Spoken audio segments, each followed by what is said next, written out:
तपोभूमि प्रणेता आचार्य प्रज्ञा सागर जी महाराज इन दिनों श्री महावीर तपोभूमि उज्जैन पर विराजित हैं, जहां उनके सानिध्य में रोज नित्य नियम की पूजा, अभिषेक, शांति धारा, प्रवचन, धर्म की कक्षा, तत्व चर्चा, देश भर से आए गुरु भक्तों को आशीर्वाद, शाम को आचार्य भक्ति, गुरु भक्ति, श्री जी की आरती, पाठ, अनुष्ठान आदि कई कार्यक्रम महावीर तपोभूमि पर आचार्य प्रज्ञा सागर जी महाराज के सानिध्य में होते हैं। आचार्य श्री संघ में लगभग वर्तमान में 9 और दिगंबर जैन संत साथ ही माता जी मौजूद हैं। संपूर्ण कार्यक्रमों में पूरा संघ के सानिध्य में आयोजित किए जाते हैं, जिसमें उज्जैन ही नहीं अन्य जगहों से भी लोग सम्मिलित हो रहे हैं। तनुमूषा कर्म मदनमय बपुषी स्वामी संचित रूपम पश्यत योगी भवति सिद्धा। चैतन्य रूप को देखता है वही योगी सिद्ध होता है। भावार्थ, एक मिट्टी का मनुष्याकार पात्र बनाया जाए तथा उसके भीतर मोम भर दिया जाए और पीछे वे आंच से तपाया जाए। उस समय जिस प्रकार उस मोम के पिघल जाने पर उस मूषा में मनुष्याकार आकाश के प्रदेश रह जाते हैं, उसी प्रकार यह शरीर तो मूषा है और कर्म मोम है और सम्यक ज्ञान रूपी अग्नि है। इनमें से जिस समय सम्यक ज्ञान रूपी अग्नि से कर्म सर्वथा नष्ट कर दिए जाते हैं, उस समय जो कुछ शरीर के अमूर्तिक प्रदेश रह जाते हैं वे आत्मा के प्रदेश हैं, अर्थात उन्हीं का नाम आत्मा है। इसलिए जो मनुष्य उस आत्मा का ध्यान करते हैं वे सिद्ध पद को प्राप्त होते हैं, अर्थात उनको नरक आदि गतियों में भ्रमण नहीं करना पड़ता। सारार्थ, जो भव्य जीव समस्त कर्मों से रहित चैतन्य स्वरूप उन सिद्धों का ध्यान करते हैं, उनको सिद्ध पद की प्राप्ति होती है। एक वह पुतला अंदर से पोला, फिर उस पुतले में मोम भर दी जाए और फिर मोम को आंच से तपाया जाए। आंच से तपाया जाए।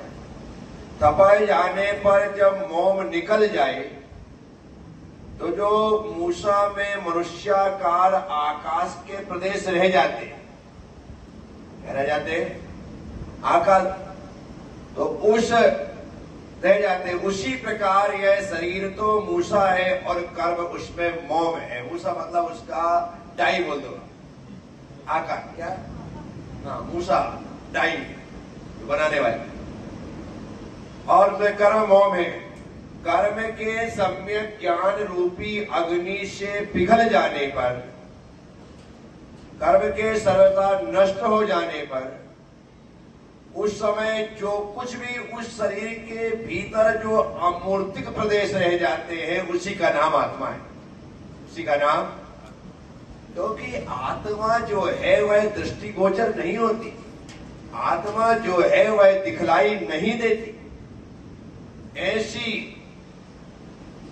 आत्मा को लिए आचार्य महाराज ने इस तरह से उपदेश दिया है कि उसके भीतर जो छोटे थोड़े प्रदेश है बस वही आत्मा है, अर्थात उसी का नाम आत्मा। इसलिए जो मनुष्य उस आत्मा का ध्यान करते हैं वे सिद्ध पद को प्राप्त होते हैं, अर्थात उन्हें चतुर्गति संसार में भटकना।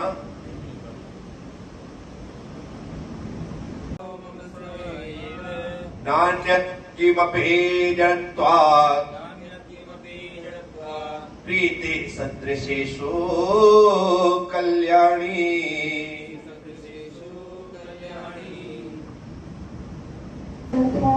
और मेरे चेतन स्वरूप का चैतन्य, चैतन्य मैं ही चैतन्य स्वरूप हूँ और मेरे चैतन्य स्वरूप का आश्रय वह चैतन्य ही है।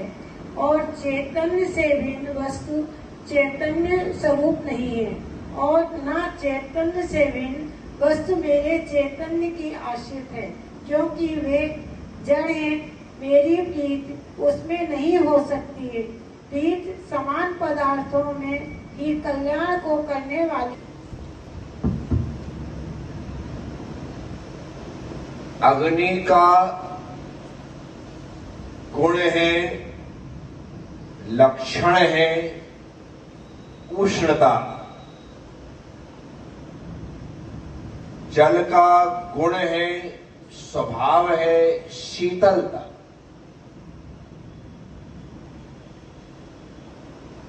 अग्नि से उष्णता को, जल से शीतलता को पृथक नहीं किया जा सकता। वैसे ही आत्मा का लक्षण है, स्वभाव है, गुण है ज्ञान। उस ज्ञान को आत्मा से अलग नहीं किया जा सकता। आत्मा से ज्ञान को अलग करना उतना ही कठिन है जितना कठिन शक्कर से मिठास को अलग करना।